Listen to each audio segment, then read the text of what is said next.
Hey guys, welcome back. Today we're going to do Let Me In Crossroads. This is a graphic novel made by Mark Andreyko and Patrick Reynolds from Dark Horse Comics. This is 4 issues rolled into one complete series, 116 pages.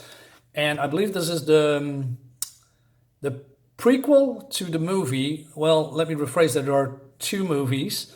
First one was a horror movie shot in Stockholm. It's a European movie called Let the Right One In. It's about a young girl that is, a vampire, but it's different than other vampire movies. And also, there's a young guy, a young boy, 12-year-old. He's falling in love with the girl. She's also young, and he's also being bullied. But then he realizes that there's something off with her, and stuff happens. I liked it very much, and but then in 2010 there is a remake called Let Me In with star Chloe Grace Moritz when she was younger, and I saw both of them, and then I came across this one. I said, I'm gonna buy it. Why not? What I didn't know, there was also a TV series. I believe in 2020 or something, and I heard it's pretty good. So I'm gonna check that out. Now, what is the difference between the remake and the original one? First of all, I'm European myself, but that is not me being biased. But the original, Let the Right One In, is better than the American one. Why? It's more, the atmosphere is almost the same, although the American one is mostly flashy, more more noises, more music, more characters, more dialogue. While the European version is dialed back. It's very dark, it's moody, it's grim, and also the characters that played, the young boy and girl and everyone around, it feels very believable. It feels that they are actually, you know, young people. While in the American version, it feels like actors playing young people, if that makes any sense, if you know what I mean. Also, I think that the boy in American one feels a little bit, like he is a, he looks like more like a girl. It's just a little bit weird. So yeah, I don't know. It's just I prefer the original one, but I also enjoyed the American version as well. So if you have the chance, I would recommend the European one. But subtitles, I don't have a problem with it, but I know a lot of American people have. But then I think to myself, why would you watch the lesser version just for subtitles? Yeah, it's maybe a little bit more difficult than, but yeah, I don't know. But it's just, that's me, right? I cannot talk for you. So what is this all about? So there is not much of a backstory. That this is the caretaker of this young girl, and there is not a hint about where she came from, how she became a vampire. I believe that's not really important because we all know how vampires are made, right? And and this is more like, okay, this guy called Thomas is her caretaker. He is the one that gives her blood, keeps her alive and all that stuff, right? So here's so I must say, coming back to the art, the art is also dark. It's moody. The color scheme. If we're going through this book and we see that the color is drab, brown, black, and right. So Thomas is here trying to get money, because they want to stay alive. So this is their residential area in far away from the civilization, and now we see here that this real estate guy wants to have that house, and he sends his, I don't know, son-in-law to fix it. Give them money to get the hell out of here so that they are getting the land. But this guy is more like a coward, and he's not getting along with his father-in-law and his you know, wife is pregnant, it's his daughter, and he yells at Ben all the time. So we also getting introduced to the neighbors. Billy is a drunk. He lives on the other side, and the boy called, I believe, John, something like that. He's not a bad guy, but he has bad habits, and I like this here, this reflection.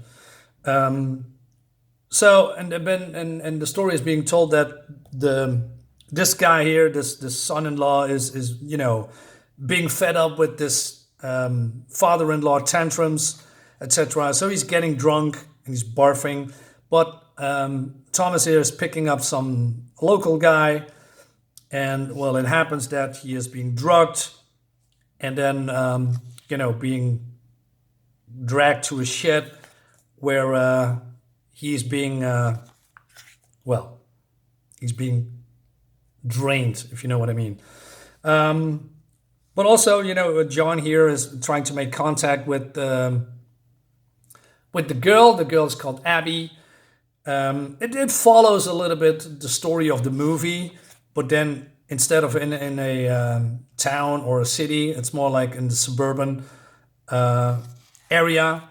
And I like the colors. Like I said, it's just fun. It really sets the mood. And all weird things are going to happen. There's a little bit slight problems with facial expressions, but the pacing is really good. But in the first half of, I like this one ditch shot, by the way. There's nothing much happening except there is some people disappearing, if you know what I mean. And it's pretty dark. Look at this. This looks really good. And and we see then the transformation about this guy, is being fed up with his life, and he's becoming way more, how do you say, aggressive, right? But Thomas here, the caretaker, he's not really a good guy either. So there's some shades of gray here, but he does that to protect, Abby. So he goes through a lot of lengths to give her what she wants. Now, why? Not really. We have a clue about. What's weird, and I cannot explain that. So he goes on a boat, and he drags all these corpses from the lake, right? And these are the people that went missing, that are dead. And we see here him killing him and all. And it seems that Abby starts to like this boy here. And the problem is he's 12 years old, smoking cigarettes, but his dad is, not really abusive, but more he's a drunk. And he also tried to, corrupt his son to, hey, get me a beer and bring me some cigarettes and all that stuff. So that's not really a good thing. And then we see here Thomas burning corpses. And he is, also a little bit harsh against Abby because we don't know what Abby wants. I mean, she's just here. She cannot stand sunlight.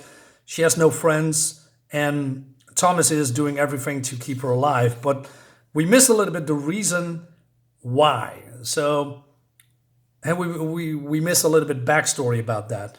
But like I said, this is, I believe, a prequel to the movies. But, it's basically a little bit the same as the movies. But it expands a little bit about the lore, but not much. Overall, I like I like the comic, but or let's say the graphic novel. But the downside is that it's for the first 2, maybe 3 issues. There's not much happening. It sets up something. Let's say here, so Thomas is here now. He has told Abby many times to get rid of the boy because it always, they get into trouble, right? If they're going to find out what she is. And then, like I said, he's not a good guy. He's killing people left and right. And he's, beat this boy up severely, but he also realizes that it weighs harsh on him. But then the cop here, his transformation is so weird that he's becoming, instead of a begruntled employee of his, of his stepdad, who he's working for, he's now killing people, right? And it seems that he snapped or something, but it's the transition to the snapping is not really visible, and it doesn't make any sense. So yeah, okay, you can be mad at your wife and your father-in-law, but it doesn't is a good explanation why you start killing people left and right. But from what I've seen from the comic, he's getting a taste of what killing does and gives him power, right? Because he felt powerless all the time.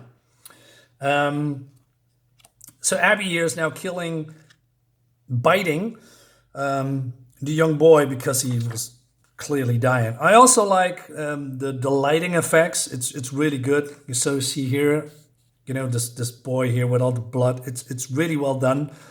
The art looks a little bit rough here and there, but it's not all too bad. And I believe the art fits the narrative and the style very good.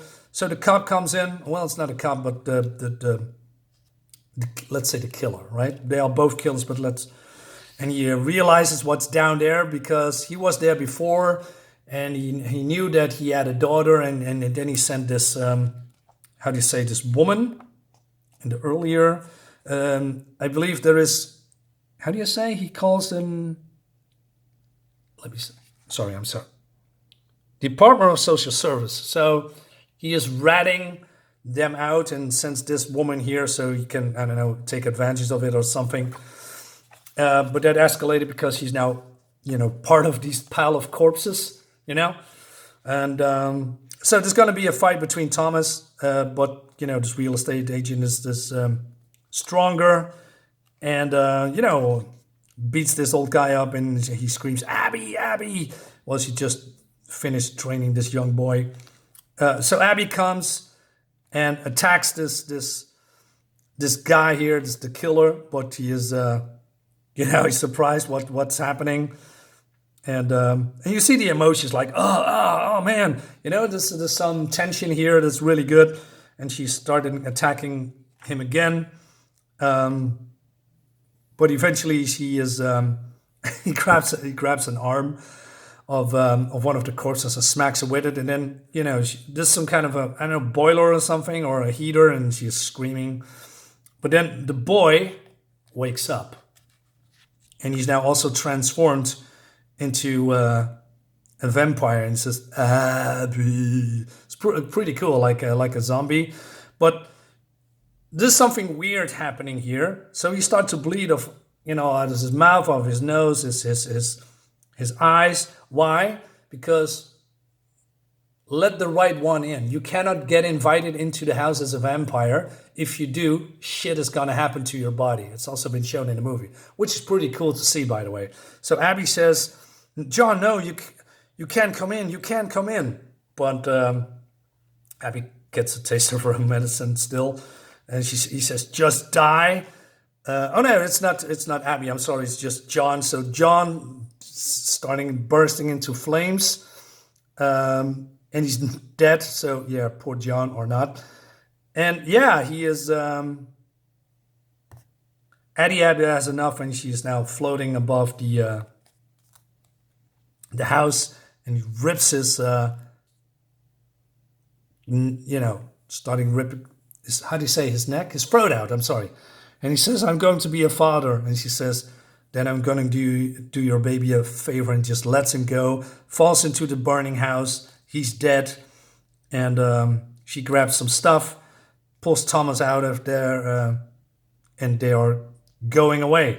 And then we see this hitchhiker wants to get a lift because he wants to get out of here because of all the strange stuff. And, things start again, right? But then in a different place. So yeah, the ending feels, the whole comic feels more like a movie turned into comic form. I like that. And it has this typical horror ending. And we see also, some sketches, some notes, some likenesses from, the actors. And there's some real actors in there as well. So this is not from the movie. This is just, I believe, the creators enacting certain scenes to, make the comic more believable, right? And that's pretty cool. I didn't know that. You see here as well, more friends, actors chiming in on how to set up a scene which is pretty cool, I think. And yeah, that concludes it. So yeah, overall, it's not the best one, but I see it more like a thriller with horror elements. And the best part is, here in the end when everything starts to go wrong. So if I should give it a score or a number, six and a half, maybe a small or slight 7. 6.5 is probably the best one. Yeah, overall, I enjoyed it.